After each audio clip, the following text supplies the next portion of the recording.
खबर दिन भर में आपका इस्तकबाल। मैं हूं आपके साथ आपका मेजबान रहीम अहमद खान। नजर डालेंगे देश और दुनिया की तमाम बड़ी खबरों पर। आगाज हेडलाइंस के साथ करेंगे।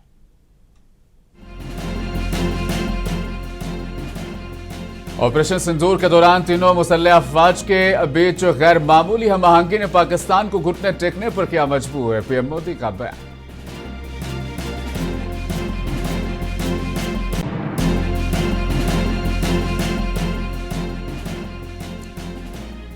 ट्रंप ने हिंदुस्तान को किया खबरदार। कहा, अगर रूसी तेल की दरामदात जारी रही तो आयद किए जाएंगे मजीद भारी टैरिफ।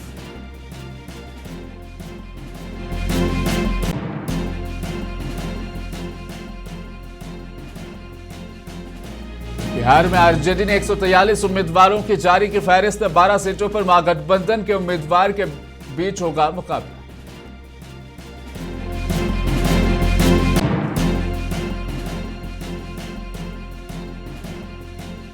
और मुल्क भर में दिवाली की धूम। अहम मुकामात को रोशनियों से किया गया मुनव्वर। जमकर हो रही आतिशबाजी, लोगों में काफी जोशो खरोश।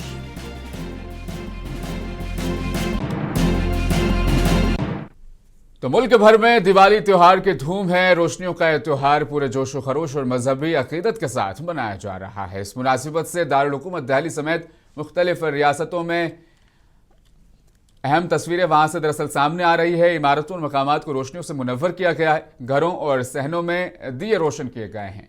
इस दीपोत्सव को लेकर लोगों में काफी जोशो खरोश देखा जा रहा है। लोगों ने इस मौके पर मंदिरों में खुसूसी पूजा की और आपस में मिठाइयां भी तकसीम की। जमकर आतिशबाजी की जा रही है। दिवाली जैसे दीपावली भी जिसे कहा जाता है हिंदुस्तान का एक अहम त्योहार है। रोशनियों का त्योहार कहलाता है और अंधेरे पर रोशनी यानी बुराई पर अच्छाई और जहालत पर इल्म की जीत की अलामत है। दिवाली पूरे मुल्क में इत्तेहाद व खुशी और रोशनी और रूहानियत का पैगाम देती है। मुख्तलिफ रियासतों में इस त्योहार को अपनी खास सकाफत और रिवायात के साथ मनाया जाता है।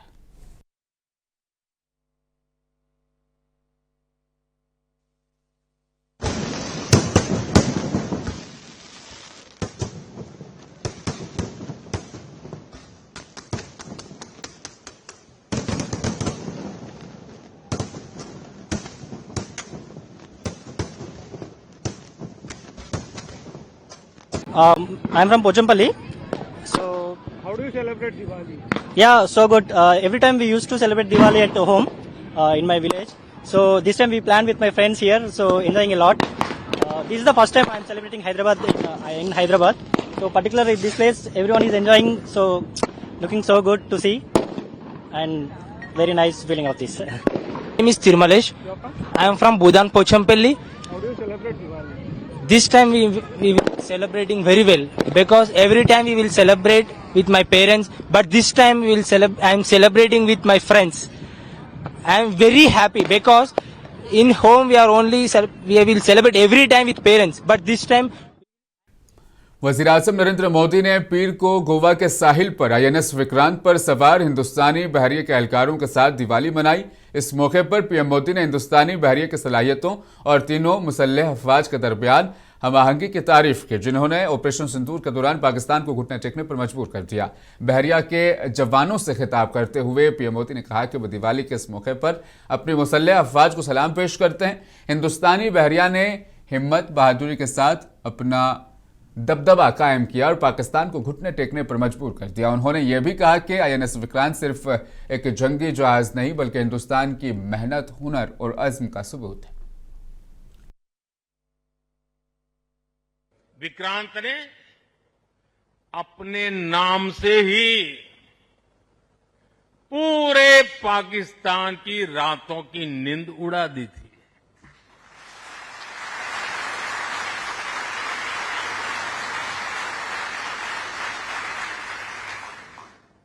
जिसका नाम ही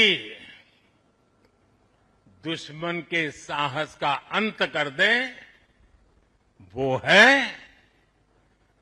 INS विक्रांत। वो है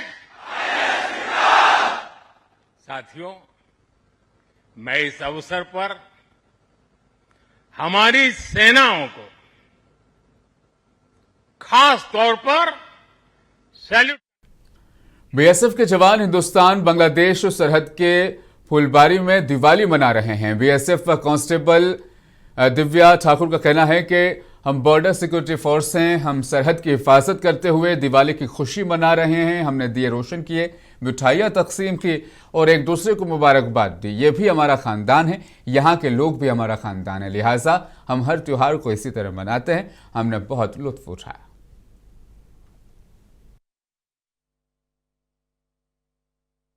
मेरा नाम महिला कांस्टेबल दिव्या ठाकुर है। तो जैसा कि आप जानते हैं कि हमारा नाम ही बॉर्डर सिक्योरिटी फोर्स है, तो हम बॉर्डर को गार्ड करते हुए अपनी दिवाली बहुत ही खुशियों से मना रहे हैं और अपने साथियों के साथ मना रहे हैं। जैसा कि आप हमारे चारों ओर देख रहे हैं, हमने दीप प्रज्वलन किया और साथ ही साथ हमने मिठाई बांटी अपने साथियों को और बहुत ही अच्छे से हमने एक दूसरे को विश किया।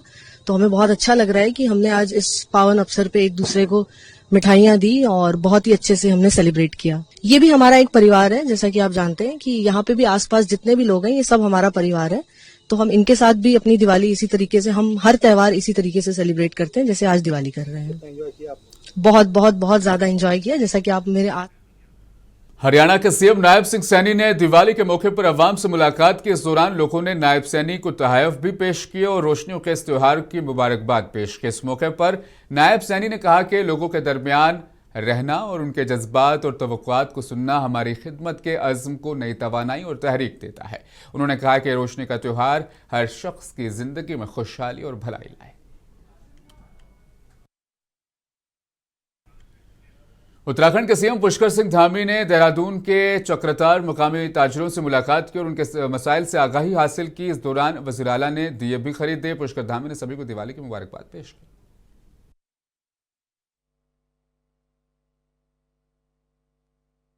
देखिए, हमारे कुम्हारों के द्वारा जो स्थानीय स्तर पर जो अच्छे दिए बनाए गए हैं, अच्छे मूर्तियां बनाई गई हैं, अनेक प्रकार के सामान जो घरों में सजावट के काम में आते हैं, पूजन के समय में काम में आते हैं, वो सब स्वदेशी बनाए गए हैं और उसकी इस बार खरीदारी भी बहुत जोर शोर से हुई है, बड़ी मात्रा में खरीदारी हुई है। मैंने सभी यहाँ पर जो हमारे दुकानदार हैं उन सभी से बातचीत की है और मैं प्रत्येक वर्ष आता हूँ, तो उन्होंने कहा है कि इस वर्ष पिछले वर्ष की तुलना में काफ़ी ज़्यादा उनकी बिक्री हुई है और सभी में बड़ा उत्साह है और सभी आदरणीय प्रधानमंत्री जी का जो स्वदेशी का संकल्प पूरे देश के लिए उन्होंने आह्वान किया है, उससे सभी बहुत प्रसन्न हैं और उत्साहित हैं।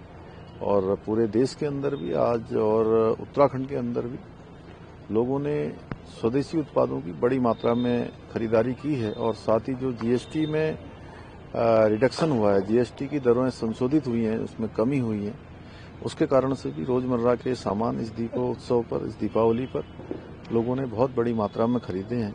ये एक बचत उत्सव भी है। निश्चित रूप से ये लोगों के जीवन में बहुत बड़ी मदद। बिहार असेंबली इंतखाब के लिए अब सभी पार्टियों ने अपने अपने उम्मीदवारों का ऐलान कर दिया है। पीर के रोज दूसरे मरहले के लिए पर्चा नामजदगी दाखिल करने का आखिरी दिन आरजेडी ने भी सभी 143 उम्मीदवारों की फहरिस्त जारी कर दी। सीटों के तकसीम को लेकर महागठबंधन में तवील बातचीत का सिलसिला जारी है और इस दरमियान कांग्रेस ने पहले ही 4 लिस्ट जारी कर अपने तकरीबन 60 उम्मीदवारों का ऐलान किया था, लेकिन आरजेडी ने आज एक साथ अपने 143 उम्मीदवारों का ऐलान किया। महागठबंधन में शामिल दीगर छोटी पार्टियों ने भी अपनी अपनी लिस्ट जारी कर हासिल सीटों पर उम्मीदवारों का ऐलान किया। आरजेडी की लिस्ट देखकर अंदाजा होता है कि सुल्तानगंज सीट से कांग्रेस उम्मीदवार के खिलाफ आरजेडी ने भी अपना उम्मीदवार उतार दिया। इस सीट पर कांग्रेस ने ललन यादव को पहले ही टिकट दे दिया था, लेकिन अब आरजेडी ने यहां चंदन सिन्हा को उम्मीदवार बनाने का ऐलान कर सभी को हैरान कर दिया है। महागठबंधन में सीटों की तकसीम को लेकर तनाजा भी देखने को मिला, जिसका नतीजा है कि तकरीबन 1 दर्जन सीटें ऐसी हैं जहां गठबंधन के 2 उम्मीदवार आमने सामने होंगे, जिसमें लालगंज, वैशाली सीटें खासतौर पर है। हालांकि इन सीटों पर महागठबंधन की पार्टियों ने दोस्ताना मुकाबले की बात कही है, फिर भी वोटर्स के जहन में तसब्सुब पैदा होना लाजमी है।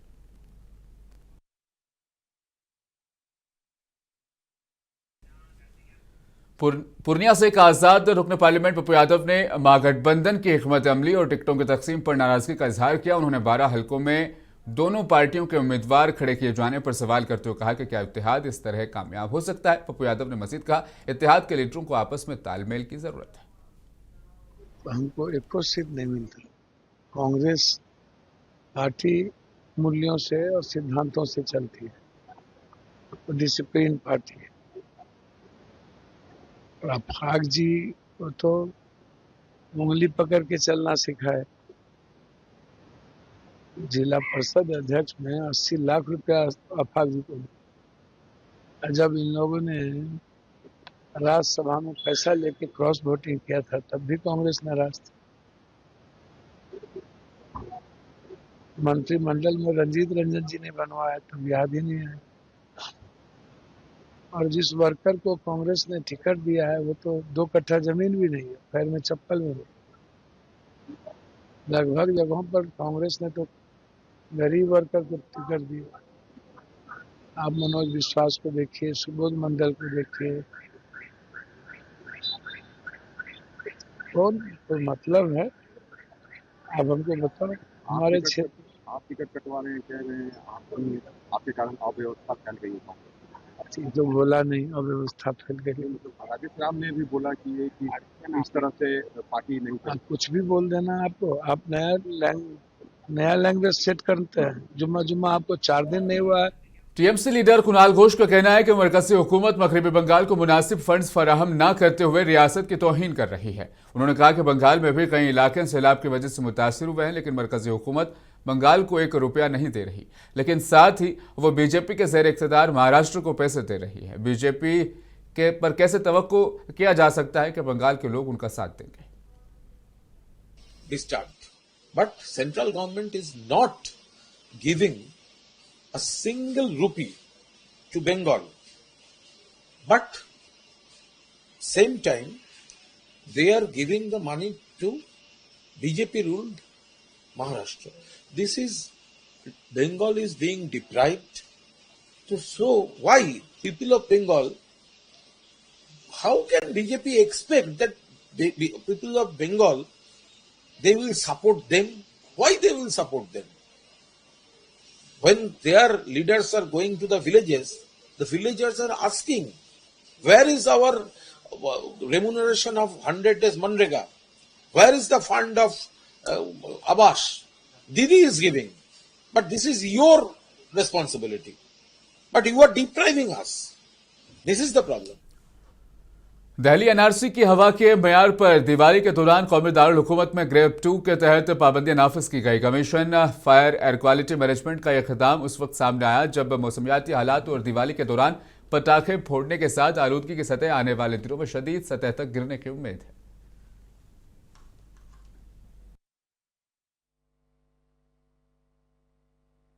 और मैं कामना करता हूं कि दिल्ली के हर घर पर, हर क्षेत्रवासी पर मां लक्ष्मी की अपार कृपा रहे। ग्रीन क्रैकर्स की अनुमति अपने आप में एक प्रकार से जिस प्रकार चीजें सुप्रीम कोर्ट के सामने प्रस्तुत की गई हैं, उसका वो व्यवस्थित कारण बनते हैं। पिछली सरकारें वोट बैंक की राजनीति के चलते ऐसा वातावरण बनाती थी जिसमें होली पर पानी की बर्बादी को रोक लो, दिवाली के समय पे पटाखों को रोक लो। हमने सरकार सुप्रीम कोर्ट के सामने ठीक तरीके से पक्ष को रखा है, जिसके कारण सुप्रीम कोर्ट ने ये फैसला दिया और उस फैसले में 2 दिन के लिए है, रिस्पॉन्सिबली जलाएं। और हम भी कहते हैं हर जात, हर धर्म, हर संप्रदाय, हर सेक्शन ऑफ सोसाइटी को अपने फेथ को आगे बढ़ाने का अवसर मिलना चाहिए, मगर एज रिस्पॉन्सिबल सिटीजन्स हम लोगों को इस बात की चिंता करनी चाहिए। हम गंदगी ना फैलाएं, प्रदूषण में ना बढ़ाने में अपना योगदान दें। और मैं मानता हूं कि दिल्ली रिस्पॉन्सिबल लोगों का शहर है। दिल्ली की जनता इसके संदर्भ में अपनी टिप्पणी करेगी और इसका राजनीतिकरण आम आदमी पार्टी जो करती है उनका काम है, ये उन्हें वोट बैंक की राजनीति करनी है। और इस प्रकार के कांग्रेस लीडर अभिषेक दत्त ने दिल्ली हुकूमत पर शदीद तनकीद की। उन्होंने कहा कि दिल्ली हुकूमत ने अब तक कोई भी संजीदा इक़दाम नहीं लिए हैं। उन्होंने कहा कि दिल्ली हुकूमत को अवाम की कोई फिक्र नहीं है। देखिए, इस बार सबसे पहले आपके सभी लोगों को बहुत बहुत दिवाली की शुभकामनाएं और सभी व्यूअर्स को। सबसे पहली बात यह है कि आज मुख्यमंत्री को 8 महीने हो गए अपने ऑफिस को संभाले। इन 8 महीनों में केवल फेसबुक और सोशल मीडिया के प्रचार के अलावा ज़मीनी स्तर पर दिल्ली में कुछ भी नहीं हुआ है। भले यमुना की सफाई की बात करें, जब इनका दौरा होता है तो जिन केमिकल को इनके नेता पहले अपोज करते हैं उन्हीं केमिकलों से झाग को हटा दिया जाता है। और दिल्ली में प्रदूषण को कंट्रोल करने के लिए एक भी कॉन्क्रीट स्टेप आज तक नहीं उठाया गया। यहाँ तक कि सेग्रीगेशन ऑफ वेस्ट पे कुछ काम नहीं करा, ट्रांसपोर्टेशन पे कुछ काम नहीं करा, डस्ट कंट्रोल पे कुछ काम नहीं करा। और आज दिवाली के समय मुझे लगता है जो दियों का त्यौहार है उस समय फिर से लोग घर के बाहर नहीं निकल पाएंगे।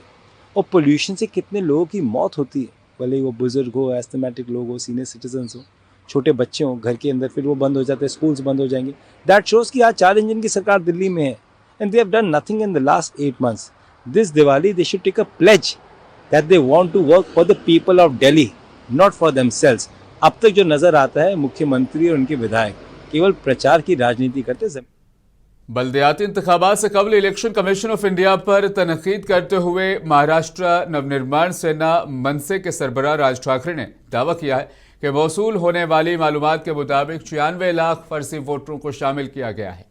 मनसे के सरबराह ने इलेक्शन कमीशन से कहा कि वो महाराष्ट्र में उस वक्त तक इंतखाबात न कराएं जब तक कि वोटर लिस्ट फर्जी वोटरों को उससे हटा नहीं दिया जाता। शिवसेना यूबीटी के एमपी संजय राउत ने राज ठाकरे के दावों की हिमायत की और मजीद कहा कि अपोजिशन पार्टियां बोगस वोटरों के खिलाफ एहतजाजी मार्च में शिरकत करेंगी।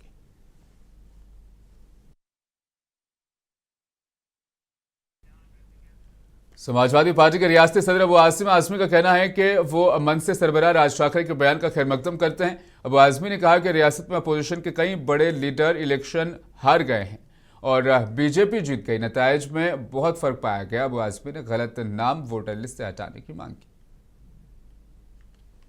मैं स्वागत करता हूं इस बात का, चाहे कोई भी हो, अगर सही बात कहे तो उसका स्वागत ही करना चाहिए। यहां पर ऐसे ऐसे लोग हारे हैं जिनके पास खुद का vote bank 1-1 lakh vote bank है, जो कभी इलेक्शन जब से लड़े हारे नहीं। कभी बड़े बड़े दिग्गज नेता अपोजिशन के हार गए, बीजेपी चुन के आ गई। तो गड़बड़ी इसमें है। राहुल जी ने बहुत मेहनत किया, बहुत सारे लोग उसके पे रिसर्च कर रहे हैं। मैं समझता हूं कि बिल्कुल एक एक नाम सही होना चाहिए, जो गलत नाम है कटना चाहिए, उसके बाद ये इलेक्शन होना चाहिए। एमआईएम लीडर वारिस पठान ने महाराष्ट्र वजीर नीतीश राणे की जानिब से दिए गए हालिया मुतनाज़िया बयान की मजम्मत की। वारिस पठान ने कहा कि बीजेपी के लोगों में नफरत वो फैला रहे हैं और भाईचारे के माहौल को खराब कर रहे हैं। जो देश की सेकुलरिज्म है, प्लुरलिज्म है, उसको नष्ट कर रहे हैं ये बीजेपी वाले, सिर्फ नफरत फैला रहे हैं। अगर समझिए कि जुम्मा का दिन था, जुम्मा के वक्त अगर 3-4 मुस्लिम महिलाओं ने एक जगह पे नमाज पढ़ ली तो कौन से पहाड़ टूट पड़े। हाँ, ये लोग अपने हिंदू भाई गरबा खेलते ट्रेन में, हमने तो कभी ऑब्जेक्शन नहीं उठाया। एयरपोर्ट के ऊपर गरबा खेला जाता है, कभी हमने तो ऑब्जेक्शन नहीं उठाया। चलिए ऐसा प्रोटेक्टेड मॉन्यूमेंट तो सबके लिए है, तो क्या कर सकते हो उसमें। 3 मिनट की नमाज के लिए आपको इतनी तकलीफ होगी, जबकि संविधान आर्टिकल 25 इजाजत देता है इंसान को अपना अपना रिलीजन प्रैक्टिस करने की। तो आप कितना नफरत फैलाएंगे। और शुद्धिकरण करने जा रहे हो, अरे शुद्धिकरण करना है आपको, अपने दिमाग का शुद्धिकरण करिए। जो दिमाग में आपकी नफरत फैली हुई है ना, शुद्धिकरण उसका करिए। ये सिर्फ नफरत की दिशा में लेके जा रहे हैं, सेकुलरिज्म प्लुरलिज्म का सत्यानाश किया जा रहा है, असंवैधानिक चीजें करी जा रही है। और जो गंगा जमनी तहजीब का हमारा भारत देश प्रतीक था, उसको मिटाने की पूरी बीजेपी वाले कोशिश कर रहे हैं। विकास, डेवलपमेंट, बेरोजगारी, महंगाई, इस पे बात करने का इनके पास कोई मुद्दा ही नहीं है। तो बस इस तरह आ गए शुद्धिकरण करने के लिए चले जाएंगे। कितना नफरत, सिर्फ नफरत फैलाना चाहते ही है और कुछ नहीं है। 3-4 मिनट की जुम्मा का वक्त नमाज अगर किसी ने पढ़ लिया तो मैं नहीं समझता हूँ कि हाथी घोड़े पहाड़ टूट पड़े उसके। तो सबको मिलजुल के रहना चाहिए, प्यार मोहब्बत के वातावरण में मोहब्बत फैलाना चाहिए। एनसीपी शरद चंद्र पवार के लीडर रोहित पवार ने महाराष्ट्र में किसानों के कर्जों की मुकम्मल माफी का मुतालबा करते हुए पुणे के दहू गांव इलाके में एक रोजा भूख हड़ताल की है। रोहित पवार ने कहा कि महाराष्ट्र में बहुत किसान बैंकों और दीगर जराए से फसल कर्ज लेते हैं, लेकिन नागहानी आफत से उन्हें खसारा हो जाता है। ऐसे में हुकूमत को उनके किसानों की भरपूर मदद करनी चाहिए। हालांकि रियासती हुकूमत ने किसानों की इमदाद का ऐलान किया है, लेकिन अपोजिशन पार्टियां किसानों के कर्जे मुकम्मल तौर पर माफ करने का मुतालबा कर रही है।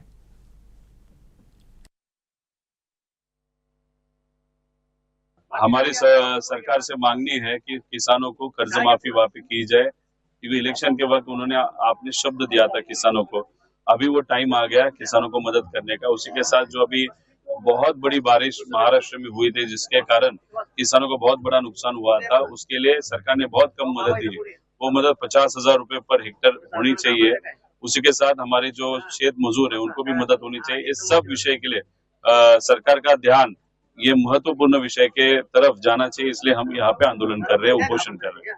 जगत गुरु तुकोबर आया, उन्होंने दुनिया की सबसे बड़ी कर्ज माफी, पहली कर्ज माफी किसानों के लिए खुद का जो पैसा था उसके माध्यम से वहां पे की थी। वहां पे उन्होंने पूरा कर्ज माफ किया था किसानों के हित का। उसके बाद छत्रपति शिवाजी महाराज जो संत श्री तुकोबर आया जो है उनके शिष्य है, उन्होंने कर्ज माफी बड़ी बाद में दी थी। उसी के बाद अगर आप देखो हम सब इस विचार के वारसदार है। पवार साहब ने भी उस विचार को मन में रखते हुए अभी के पॉलिटिकल सर्कल में या पॉलिटिकल टाइम में सबसे बड़ी कर्ज माफी दी थी। अभी सरकार को हम विनती करते हैं कि आज हमारे किसान अड़चन में आप संतों का विचार मन में रखते हुए, छत्रपति शिवाजी महाराज का विचार मन में रखते हुए।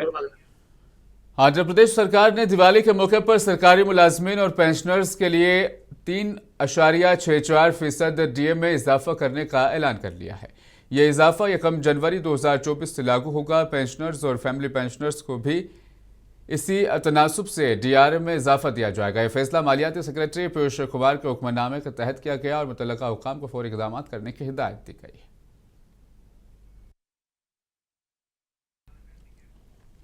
केरल में मेडिकल कॉलेज के डॉक्टर्स हड़ताल पर हैं। Kerala medical college teachers association ने अपने मुतालिबात को लेकर एहतजाज तेज कर दिया। मेडिकल कॉलेज डॉक्टर्स एसोसिएशन की सदर डॉक्टर रोजनारा बेगम ने बताया है कि साल 2016 से तनख्वाह नजरसानी के बकायाजात हल किए जाएं, असिस्टेंट प्रोफेसर की तनख्वाहों में इजाफा हो, प्रमोशन से नए मेडिकल कॉलेजेस में मुनासिब तादाद में असामियां की भर्ती की जाए और पेंशन की हद से मुतल्लिक नाइंसाफियों का इजाला हो और दीगर मुतालिबात भी इसमें शामिल थे। एहतजाजी डॉक्टर्स का कहना है कि मेडिकल कॉलेज में तदरीसी अमले की कमी की वजह से मेयारी तालीम मुतासिर हो रही है।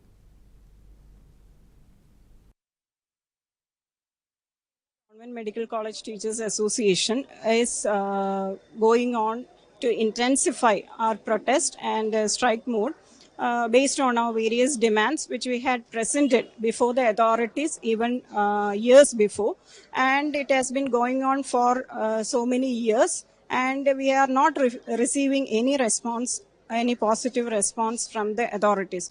So we are forced to move on to protest modes which might affect the patient care. So today we are doing an OP boycott so that all KGMCT members will be boycotting the outpatient services, but all emergency and other patient care services will be provided now. But we don't want to go into mode of strike that will affect the patient care of this state. अमेरिकी सदर Donald Trump ने एक बार फिर हिंदुस्तान के खिलाफ सख्त रवैया अपनाते हुए मजीद टैरिफ आयद करने की धमकी दी। ट्रंप ने कहा कि अगर हिंदुस्तान रूस से खाम तेल की दरामद जारी रखता है तो उसे भारी दरामद टैरिफ अदा करने होंगे। ट्रंप का कहना है कि उन्होंने वज़ीर-ए-आज़म मोदी से बात की थी। मोदी ने कहा था कि हिंदुस्तान रूस से तेल नहीं खरीदेगा। अगर उन्होंने ऐसा नहीं किया तो उन्हें भारी टैरिफ देने होंगे। ट्रंप ने अपने बयान में दावा किया कि वज़ीर-ए-आज़म नरेंद्र मोदी ने उनसे रूसी तेल न खरीदने का वादा किया था। हालांकि हिंदुस्तान ने वाज़ेह कर दिया कि ऐसी किसी बातचीत का कोई ऑफिशियल रिकॉर्ड मौजूद नहीं।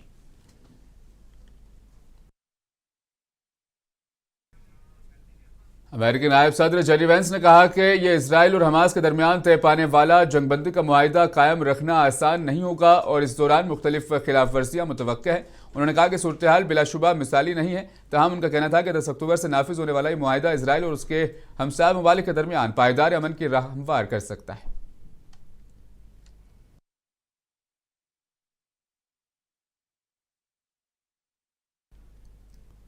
खबर दिन भर में आज के लिए फिलहाल बस इतना ही। मुझे दीजिए इजाजत। आप बने रहें मुनसिफ टीवी के साथ।